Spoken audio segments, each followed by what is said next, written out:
First, we need to understand what the role of nutrition is for muscle growth and how this differs from the role of training. Essentially, nutrition plays a supportive role in the muscle growth process. Nutrition can provide a more anabolic environment to build muscle in. This can result in a faster rate of muscle growth over time if we implement the correct strategies. However, it should be understood that nutrition doesn't stimulate muscle growth. That is the role of training. Resistance training is what provides the trigger for muscle growth to occur in the first place. So without a good stimulus, no nutritional intervention will have any anabolic effects. So while this video will be on nutrition for muscle growth, we need to assume that individuals are already performing an effective hypertrophy style resistance training program. With that being said, the first nutritional consideration for muscle growth is our total daily calorie intake. More specifically, we are referring to how many calories we consume versus how many calories we expend. This balance of calories determines our change in body weight over time. Note that we are referring to total body weight. We aren't specifically referring to muscle or fat here. This is something we will touch on in more detail throughout the rest of this video. Regarding calories, there are 3 energy balance states that we can be in at any given time. First is a calorie surplus. This is when we eat more calories than we expend, resulting in weight gain over time. Second is maintenance calories. This is when we eat the same amount of calories as what we expend, resulting in no change in body weight over time. And third is a calorie deficit. This is when we eat less calories than we expend, resulting in weight loss over time. Muscle growth can be achieved in any of these energy balance states. However, not all of these states are equally effective at promoting muscle growth. A calorie deficit is the least anabolic state that trainees can be in. It is certainly possible for muscle growth to be achieved in a deficit, but it is just not ideal to maximize muscle growth. A calorie deficit is the best option for lifters trying to lose body fat, but also comes with the trade-off that muscle growth won't be ideal, and slight muscle loss is a possibility too. The next option is to eat at maintenance calories. It is certainly possible to grow muscle at maintenance calories. It will work quite well. However, it might not be the best option for muscle growth, but it will likely be more effective than a deficit. Trainees can also expect not to gain or lose much body fat during this state either, but might see a slow recomposition over time, meaning a gradual increase in muscle mass and simultaneous fat loss at the same body weight. And lastly, the best way to maximize our rate of muscle growth is via a calorie surplus. Gaining weight over time will promote the most anabolic environment and result in the fastest rate of muscle growth. However, this also comes with the trade-off that you will inevitably gain some body fat too. So eventually you will probably have to enter a deficit again to remove this excess body fat that you have gained to visually be able to see these gains in muscle mass. So ultimately, there is no right or wrong way to go about our calorie intake. It is just a matter of what is most compatible with your current goals. So if we decide to pursue a calorie surplus to maximize our rate of muscle growth, the next question becomes, how much of a surplus should we be in? Because each individual's caloric needs are different, it is difficult to give an exact calorie number. Therefore, it is best to discuss this phenomenon as the rate of weight gain over time. So how fast should we gain weight to maximize muscle growth? Well, it seems that a faster rate of weight gain may be slightly superior than a slower rate of weight gain. However, this will also result in a disproportionately greater gain in body fat too. Whereas a slower rate of weight gain may result in slightly less muscle growth, but much less fat gain. This was demonstrated in this study, which explored the effects of a slower versus a faster rate of weight gain on body composition changes in elite athletes. The faster weight gain group increased body weight by around 0.4% per week, while the slow weight gain group increased body weight by around half this rate, around 0.2% per week. As expected, the fast weight gain group gained more than twice the amount of total body weight. However, lean mass only increased slightly more in the fast weight gain group, which means that body fat increased by around 5 times more in the fast weight gain group compared with the slow weight gain. So in most cases, a smaller surplus over a longer duration would probably yield the best long-term results. This will allow a greater proportion of the weight gained to be muscle tissue rather than fat.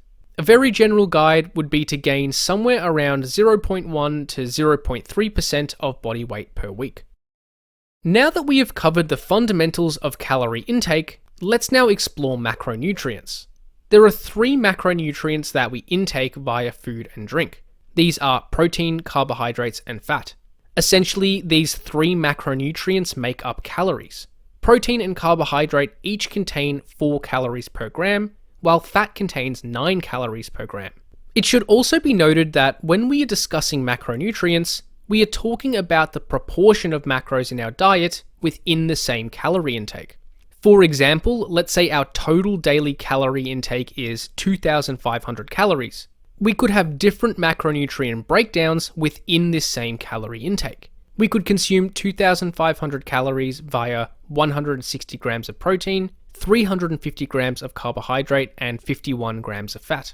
Or we could achieve the same calorie intake by consuming 150 grams of protein, 250 grams of carbohydrates, and 100 grams of fat. In both cases, total daily calorie intake is the same, but the macronutrient breakdown is different. So what we want to know is what proportion of each macronutrient should our diet be made up from? First, let's discuss protein intake, because it is the most important of the 3 macros for muscle building purposes. Essentially, more protein tends to be better for muscle growth, but probably has diminishing returns. This meta-analysis explored the effects of total daily protein intake on muscle growth induced by resistance training. This was analysed across a few different populations and conditions, but the general trend looks similar in each condition. Overall, it was found that consuming up to around 1.5 grams of protein per kilogram per day seemed to have a significant positive effect on muscle growth. However, beyond this intake, there was a less additional benefit of consuming more protein, but still positive effects nonetheless. So as a practical recommendation, trainees should aim to consume a minimum of around 1.5 grams of protein per kilogram per day. Furthermore, I would suggest that males may want to bump this minimum up to around 1.6 to 1.7 grams, while females may want to reduce this minimum slightly to around 1.3 to 1.4 grams. This is because males generally have a higher proportion of muscle mass relative to body weight, while females usually have a higher proportion of fat relative to their body weight. So for these reasons, it may be more accurate to scale our protein intake based on muscle mass as opposed to total body weight. In either case, trainees will probably see greater muscle growth from eating more protein than this minimum amount, but the benefits will be less additionally effective. Ultimately, it is up to the individual how high they want to go with their protein as long as they understand the trade-offs. Once we have a goal protein intake, the remainder of our diet will be made up from carbohydrates and fat. So the question becomes, how much carbs versus fat do we want to eat to maximize muscle growth? Well, carbohydrate and fat intake seems to be much more flexible in its recommendations for lifters. The exact proportion of carbs versus fat doesn't seem to make much difference in terms of body composition outcomes when total calorie intake and protein intake are appropriately prescribed. This research review recommended that lifters aiming to maximize muscle growth should aim to consume a minimum of around 3 grams of carbohydrates per kilogram per day on the low end, and a minimum of around 0.5 grams of fat per kilogram per day on the low end. So as long as we are meeting these minimum thresholds of carbs and fats, the exact ratio probably won't have any significant influence on body composition outcomes. For example, let's say we have a 2,500 calorie diet for a 75 kilogram male. Let's also control protein intake at 2 grams of protein per kilogram per day, which is 150 grams for this individual. This trainee could eat on the lower end of the fat recommendation, which would be 38 grams of fat, leaving 390 grams of carbohydrates to make up the rest of the calories in the diet. On the other extreme, this trainee may consume the minimum carb recommendation, which would be 225 grams, leaving 111 grams of fat to make up the rest of calories in the diet. In either case, or any other carb versus fat ratio between these two examples, long-term muscle growth is likely to be very similar. Therefore, lifters can be somewhat flexible with the prescription of carbs and fats and eat according to preference, making sure to hit the minimum requirements of each. Next, let's discuss meal frequency. This refers to how many meals per day trainees should consume. It is often stated that it is important to consume smaller, more frequent meals throughout the day to maximize the time that we are in an anabolic state. Hypothetically, a higher meal frequency, let's say consuming 6 meals per day, would keep us at a positive muscle protein balance for a longer duration throughout the day, resulting in superior growth over time.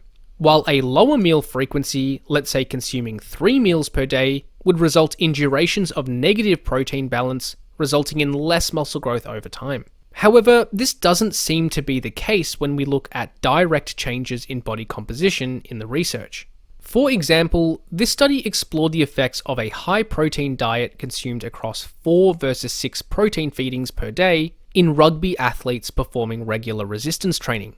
It was found that both groups saw similar gains in lean mass, with no significant differences between them. However, as far as I am aware, we don't have any good quality direct evidence comparing muscle growth between a low meal frequency, meaning 3 or fewer meals per day, compared with a higher meal frequency, meaning 4 or more meals per day, in conjunction with a resistance training program. So we can't conclusively say that meal frequency doesn't matter at all. It is certainly possible that consuming 1 to 2 meals per day may result in slightly inferior muscle growth compared with consuming 3 or more meals per day, even with calories and protein equated.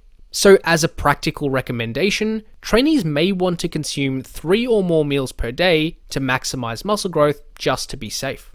Eating more frequently than this may have a small positive effect, but probably isn't going to have any major effects on muscle growth over time.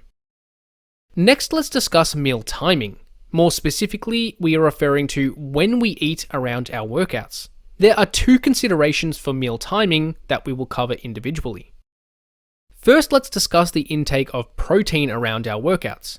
Often, trainees will claim that it is necessary to consume a protein feeding within 1 hour after a workout, otherwise you will miss the anabolic window of opportunity. This is commonly seen in practice by consuming a protein shake immediately after a workout. However, is this really necessary to maximize muscle growth? Well, the evidence suggests that this probably isn't as important as we once thought. This study explored the effects of consuming a 25-gram protein shake immediately before or immediately after training sessions for 10 weeks. It was found that muscle growth outcomes were similar regardless of whether protein was consumed before or after training sessions, leading the authors to conclude that a post-workout 1-hour anabolic window probably isn't as narrow as we once thought. This doesn't mean that consuming protein after our workouts has no effect, but it does suggest that there is probably not a narrow anabolic window of opportunity. Rather, trainees probably just want to ensure that they have had a decent protein serving before and after their workouts. As a practical recommendation, it is probably a good idea to consume a protein serving, either in meal or supplement form, within around 2 hours before and after your workouts to cover all your bases. And the other nutrient worth mentioning in relation to timing is carbohydrate. Since carbohydrate is the most efficient fuel source for high-intensity exercise, such as resistance training, it may be worth paying particular attention to its timing around our workouts. It is common practice for other athletes, such as endurance and field sport athletes, to ingest carbohydrates before, during, and after exercise, as this is likely to have a positive effect on performance. However, typical hypertrophy-style training sessions probably don't expend enough total energy to benefit to the same extent from specific carbohydrate manipulation. This was reported in this systematic review, which concluded that ingesting carbohydrates before training doesn't seem to influence lifting performance for those in a fed state, training with up to 10 sets for a single muscle group in a workout. However, in some cases, particular carbohydrate timing did have a positive effect on lifting performance. This was found in studies where trainees were in a fasted state or glycogen depleted, those performing more than 10 sets for a single muscle group in a workout, and for those performing twice daily training. So essentially, as long as you have had a decent carbohydrate serving within around 3 to 4 hours before your workout, pre-workout carbs probably won't have any additional positive effects on lifting performance. However, if you are in a fasted state, such as training first thing in the morning, if you are performing very high volume training for a single muscle group, or if it is your second workout for the day, then it is recommended to consume a decent serving of carbohydrates before your workout to maximize performance, which may provide a superior hypertrophic stimulus. And lastly, let's discuss supplements which can help to maximize muscle growth. Supplements are the least important consideration regarding nutrition for muscle growth, but may still have a small positive effect in some cases. While we can't discuss all supplements in this video, we will discuss what I believe are 3 useful supplements to consider for hypertrophy training. The first is caffeine. Caffeine can be found in drinks like coffee, energy drinks, and pre-workout supplements, or it can be taken in tablet form.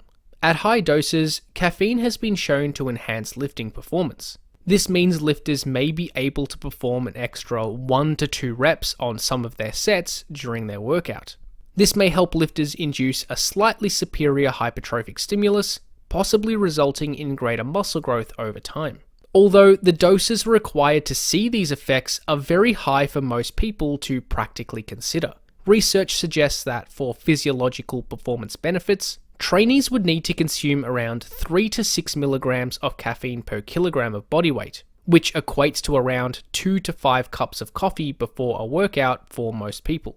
However, I think the biggest benefit of caffeine is its cognitive effects. Even low doses of caffeine can significantly enhance concentration, improve alertness, and reduce perceived tiredness. This was established in this research review, which concluded that low doses of caffeine, which would be defined in this case as less than around 3 milligrams per kilogram of body weight, can improve overall mood and cognitive function during strenuous exercise, including resistance training. While this may not be significantly performance enhancing per se, it can help adherence to a consistent training routine. This is probably not something that lifters want to rely on to just get them through every single workout, but it can help every now and again to boost training motivation. For the days that you aren't as motivated to train or just feel generally tired, a low dose of caffeine can get you in the gym and help you train effectively. The next supplement we will discuss is protein supplementation. This refers to any form of concentrated protein product, such as powders or bars. Protein supplementation doesn't seem to be inherently anabolic itself when total daily protein intake is equated. This was established in this meta-analysis, which explored the body of research on the effects of protein supplementation on muscle growth in lifters. It was concluded that protein supplementation was effective at promoting muscle growth, but only in lifters consuming a habitually low protein diet. Once protein supplementation bumped total daily protein intakes to above around 1.6 grams per kilogram per day, it had no additional hypertrophy benefits, which is a similar finding to what we discussed earlier in this video about total daily protein intake. So really, protein supplements don't seem to have any unique anabolic effects which cannot be achieved with other protein sources. Supplementation is basically just useful for convenience. They can help lifters boost their total daily protein intake with minimal effort and preparation. Furthermore, protein supplementation can be a strategy to help with protein timing. As we mentioned, a common practice is for lifters to consume a post-workout protein shake, which means they don't have to worry about consuming a high protein feeding within the next few hours. Protein supplementation can therefore be beneficial for lifters who may be very busy in their day-to-day lives, or have to travel to and from the gym without being able to prepare a high protein meal between activities. And the last supplement on our list is creatine. Creatine has been known to have small beneficial effects on high intensity forms of exercise, including resistance training. This has also been shown to translate to greater muscle growth too. For example, this study explored the effects of creatine supplementation on muscle growth via resistance training. It was found that 8 weeks of training with creatine supplementation resulted in superior growth of the arms, legs, and trunk compared with the same training program performed with a placebo supplement.